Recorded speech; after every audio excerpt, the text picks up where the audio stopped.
Hello there, everyone, and welcome to TVS Nightline, here with me, Cheryl Shamina, and thank you for joining me tonight. As always, let's get to the headlines. Now, Sarawak will go about with its New Year's Eve countdown event at the Stadium Perpaduan with 1,000 invited guests. The invited guests are those who have tirelessly served the nation during the pandemic, the frontliners. Telah bersadang untuk mengadakan dalam satu countdown dan juga entertainment program khas untuk the frontliners ataupun mereka yang berada di barisan hadapan di Sarawak dengan mengadakan countdown. Jadi countdown untuk kita tahun ini tidak seperti tahun-tahun lepas yang mana kita mengadakan di waterfront, yang mana susah untuk kita mengawal crowd dan sebagainya. Kita telah berbincang dan bermesyuarat dan telah mendapat ihsan daripada kerajaan negeri dan juga SDMC untuk mengadakannya di stadium tertutup ini. Abdul Karim was speaking to a press conference on the Countdown 2021 event in Kuching. He added the event will be officiated by Chief Minister Datuk Patinggi Abang Johari Tun Openg. Stadium ini boleh meletakkan 5,000 orang, tapi memandangkan kita perlu comply dengan SOP tertentu. Jadi kita hanya menghadkan jemputan. Mereka yang hadir hanyalah melalui jemputan hanya untuk 1,000 orang sahaja. We are complying strictly with all SOP that are required. That's why those who are coming in, mereka yang akan hadir, mereka akan melalui proses-proses tertentu. Jadi tidak ada timbul isu berkenaan dengan huge crowd. He was also aware that Senior Minister Security Cluster, Datuk Sri Ismail Sabri, had said that huge gatherings at New Year Eve celebration to usher in 2021 are not allowed. Apa yang telah diumumkan oleh Ismail Sabri semalam, bahawa tidak dibenarkan countdown berskala besar. What he meant is huge crowd welcoming 2021. Apa yang kita lakukan ini, kita memang mengambil tahu bahawa apabila mengadakan program seperti ini, kita perlu berwaspada, kita perlu menjaga. That's why apa yang kita lakukan, we are adhering to all the SOPs, as what I mentioned just now. The Countdown 2021 event promises to be a grand show filled with entertainment and performances by local artists and musicians. The event will be broadcast live on TV Sarawak and UKA's Facebook pages starting 8 p.m. so that all Sarawakians will be able to watch the show. Right.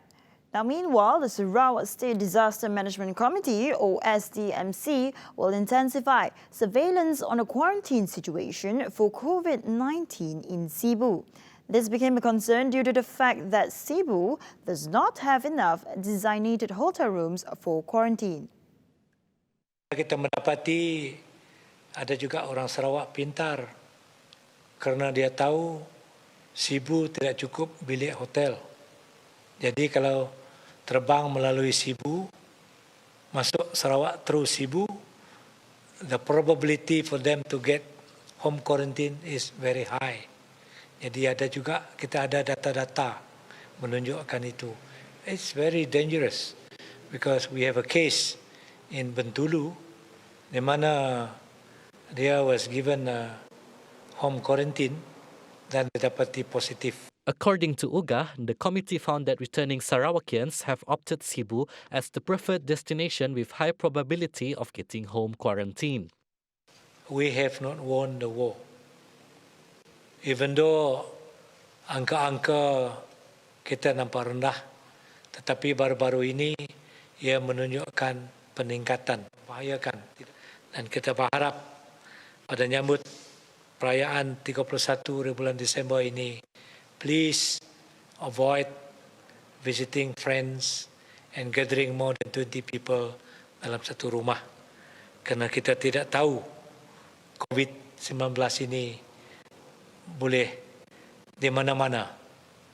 And there is no assurance that I will not be affected. Anybody can be affected.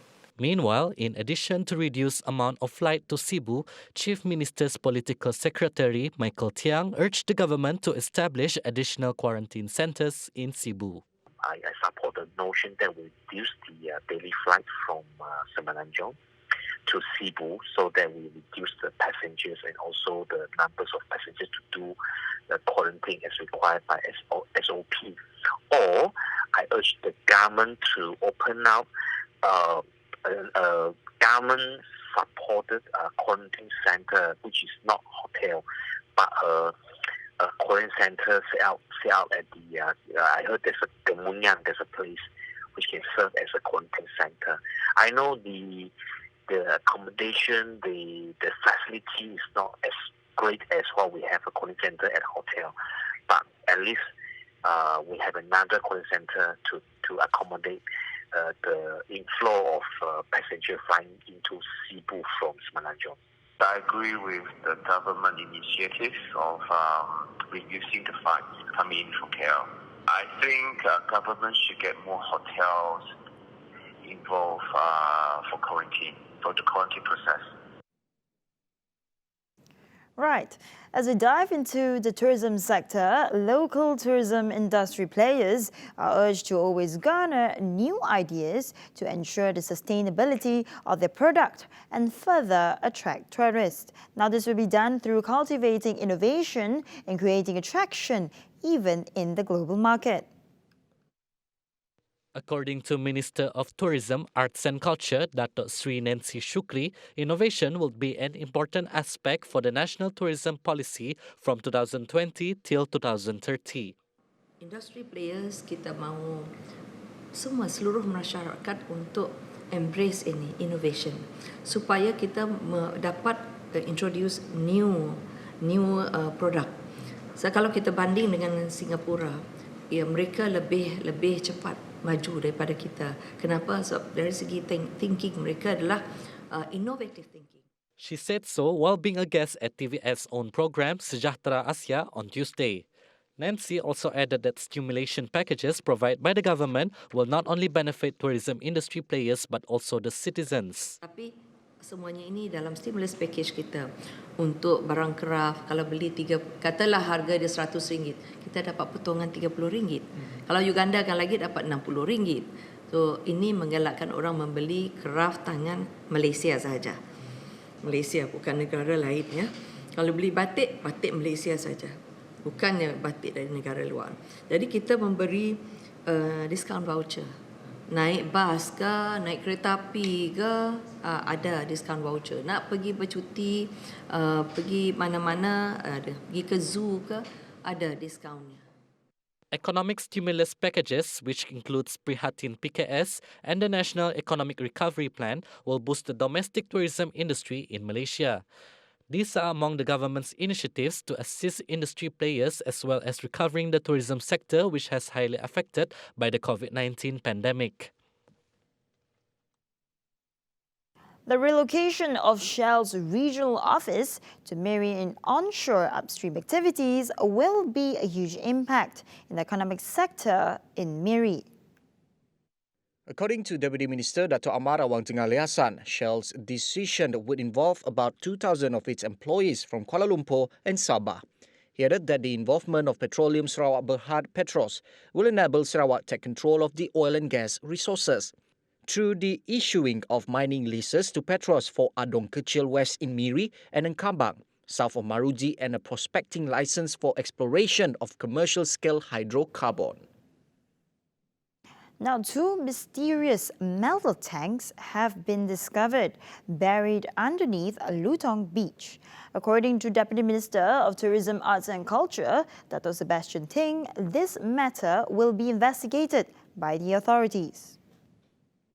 According to his Facebook page, he hopes that the discovery will add more heritage of historical aspects in Miri. He was present at the said location of the discovery at Pantai Lutong on Monday. He also added that those involved in the investigation has not found any information on the source of the metal tank, as research was important to collect reliable source of data before making any conclusions. Meanwhile, there is a speculation that it might be a metal tugboat which drifted ashore at Pantai Lutong on 28 September. It was said that according to the estimation of its weight and size, it was a drifted cover of a tugboat. Now, good news as the Higher Education Ministry will ensure that a special portfolio is established in all public universities to manage the affairs of students staying off campus. Its Minister, Datuk Sri Dr. Noraini Ahmad, said her ministry, through the cooperation of all public universities and the Public Housing Council of Malaysia, has taken steps to ensure that a specific unit or portfolio to manage the issue of rented houses for students was established. She said the proposal was among the 11 agendas proposed by the National Student Consultative Council to the Prime Minister Tan Sri Muhyiddin Yassin in June to uphold and empower students of institutions of higher learning. Noraini said a comprehensive guideline to increase the level of administrative efficiency of affairs of off-campus students was also being developed. Furthermore, Noraini said her ministry was also actively implementing efforts to increase the functionality of the student metric card through the Kad Prihatin Siswa initiative. Now on to some COVID-19 updates as Malaysia's COVID-19 cases rose dramatically, once again almost nearing the 2,000 mark. Another 1,925 new positive cases were reported, bringing the total number of infections to 108,618 cases. Health Director General Tan Sri Dr. Nur Hisham Abdullah said 2 deaths were recorded today, raising the death count to 457 cases. The state with the highest new infections today is Selangor at 747 cases. From this, 625 are from the active clusters. Kuala Lumpur is in second place with 360 cases and Pahang third with 288 cases. Meanwhile, Sarawak today recorded 4 new positive 19 cases, all of which have been classified as imported cases. This brings the total number of cases in the state to 1,114. The State Disaster Management Committee in a statement said 2 cases were detected in Kuching and 1 case in Betong and Sibu respectively. Now, Malay and Bumiputra contractors should always advance themselves in terms of their capacity and capability in order to secure projects offered by the private sector, instead of only depending on government projects. Works Minister Datuk Sri Fadilah Yusof said he believes even small contractors with good work record should not have problems securing projects from the private sector. To be able to survive in the business world, he said contractors must be able to identify the vast opportunities in Malaysia. Fadilah said contractors should not only venture in areas they focus on or those that are already taken, instead they need to be more innovative and bold to explore new areas. He said as many as 120 industries depend on the construction industry. The construction sector, he said, is also very important because it employs 15.5% of the country's 8.5 million workforce. Now, the public have been warned not to be influenced by circulated news pertaining to Hajj pilgrimage via social media that went viral recently, whereby any form of decisions on the matter are yet to be decided. Tabung Haji Executive Director Datuk Sri Syed Saleh stresses that there are no official announcement from the Saudi Arabia official authorities. Saleh explains that Tabung Haji will announce the outcome of the meeting between the two countries. The message will be dispersed via WhatsApp on the details of Hajj pilgrimage next year.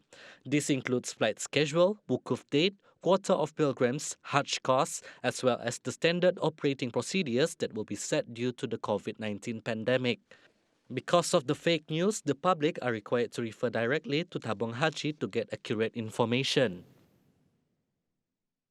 Now, the digital services tax have generated a revenue worth 428 million ringgit, having been collected from digital service providers since it was enforced early this year. Now, Deputy Finance Minister Dr. Abdul Rahim Bakri said the tax were imposed on apps, namely Netflix, Amazon advertisements, and social media platforms such as Facebook and Instagram. Bukan sahaja dikenakan kepada provider tempatan, tetapi juga kita sudah memulakan usaha-usaha untuk memungut hasil daripada foreign service provider seperti yang disebutkan oleh Yang Berhormat tadi. On the goods and service tax refund, Abdul Rahim said that most of the claims had been reimbursed, with a balance of 1.87 billion ringgit not paid were some matters that need to be resolved. Apart from that, he said the Royal Malaysian Customs Department have always carried out field audits in an effort to ensure that taxpayers pay the proper amount of taxes and avoid leaks. Now, the control of the sale of ammunition in licensed premises, especially in Sabah and Sarawak, will be tightened. This followed allegations that certain sellers had been peddling ammunition to illegal firearm owners in both states. According to Inspector General Police Tan Sri Abdul Hamid Badur, many homemade or illegal firearms were being smuggled into Sabah and Sarawak. However, the owners were charged using bullets bought from licensed premises. Therefore, controls at licensed premises will be tightened to ensure that illegal gun owners have no chance of using illegal weapons. Now, on to some crime development. Sarawak Police is currently on the hunt for two men who escaped during a drug bust in Serian last Saturday. A manhunt for the duo has been activated with the possibility of them fleeing to the neighbouring country, Indonesia. Dia berlari ke belah sana dan kemungkinan juga dia masih menyusup berada di tetapi kita telah giat untuk mengesan kedua-dua yang dapat memboloskan diri pada hari sebuah yang dibuat. Bukit Aman has assisted Sarawak Police in establishing the possibility of the existence of a syndicate that smuggles drugs into Indonesia. In the previous raid, the drugs originated from Peninsular and were sent to Sarawak via courier services. Kita tengah membuat risikan ini. That's why kita memohon bantuan daripada pihak antarabangsa juga di Bukit Aman untuk sama ada kita nak linkkan ada sedikit di sebelah sini dan juga sedikit di sebelah Indonesia saja. Harganya lebih tinggi di sebelah sana. Last Saturday, during a patrol, the General Operations Force (GOF) encountered a suspicious car at Jalan Bukit Sungai Pau, Serian, heading towards Indonesian border, and apprehended an Indonesian man carrying 3 kilograms of shabu and 19,516 ecstasy pills around 4 p.m. Now, the police are believed to have solved 9 cases of theft following the arrest of 4 suspects during an operation dubbed Pintu. The suspects, aged between 19 to 40 years old, were believed to have involved in break-ins and thefts around Kuching and Perawan. Suspects used the same modus operandi since July and were arrested on December 15th. MO yang digunakan oleh kumpulan ini pun agak licik. Dia menggunakan kenderaan sewa juga dan dia akan pergi ke tempat-tempat yang menjadi target dia orang. Jadi satu orang akan bagi clue, satu orang akan keluar, potong roller shutter, lagi 2 orang lagi masuk, 3 orang masuk, seorang berada di luar dan dia mengambil masa antara 3 ke 5 minit untuk terus beredar daripada sana. Other items that were seized include motorcycle spare parts and salon equipment with an estimated cost of 23,000 ringgit. The 3 suspects has had prior criminal records. Dan hasil semakan yang kita buat, 3 orang daripada suspek ini ada rekod jenayah narkotik dan curi. Dan satu The case is being investigated under Section 457 Penal Code and Crime Prevention Act 1959. Now on to some local sports news, as President Cup squad Sarawak United is 80% ready to announce the full list of players who will compete at the 2021 season President's League campaign. Sarawak Football Association Vice President Philip Jabu revealed that the Sarawakian squad aged 22 and below is going through an evaluation process in technical and tactical skills.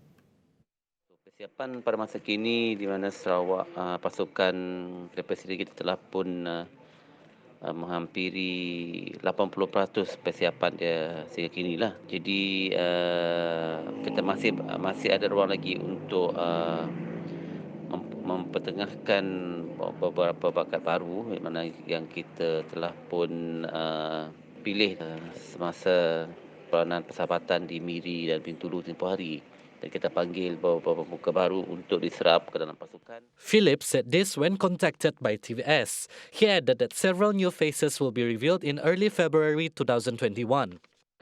Mungkin kita akan umumkan senarai penuh pemahaman kita pada bulan Februari sebelum kita memulakan latihan penuh pada pertengahan Februari, dan untuk awal tahun Januari 2021 kita akan masih lagi memperkemaskan pasukan kita dengan kemasukan pelatih-pelatih baru untuk kita nilai permainan mereka, dan kita akan serapkan mereka jika keputusan ataupun prestasi mereka memberansangkan nanti. Last June, the Football Association of Malaysia decided to cancel 3 of its competitions, namely the President's Cup, the Youth Cup and the Malaysian Premier Futsal League due to the COVID-19 pandemic. For the record, the Youth Cup and the President's Cup began last February with 5 matches involving 23 squads. At the same time, as we anticipate, the new year 2021 will be a promising year for Malaysian sports. This was assured by the President of the Olympic Council of Malaysia, or OCM, Tan Sri Norza Zakaria, as the nation is set to host several major tournaments next year. Zakaria stated there are many considerations should be taken into account during the pandemic. The focus will be on the tournament that offers qualifying points for the Tokyo Olympics and to prepare before the 2021 Hanoi SEA Games. Norza also explains that the Badminton Association of Malaysia is sending the national squad to participate in the season-ending event in Thailand in January. Norza believes that the standard operating procedure set by the host is enough to convince the country's squad to compete. And that wraps up TVS Nightline for tonight. As always, a thank you for tuning in with me tonight. I'm Cheryl Shamina, and I'll see you next time. Have a good night.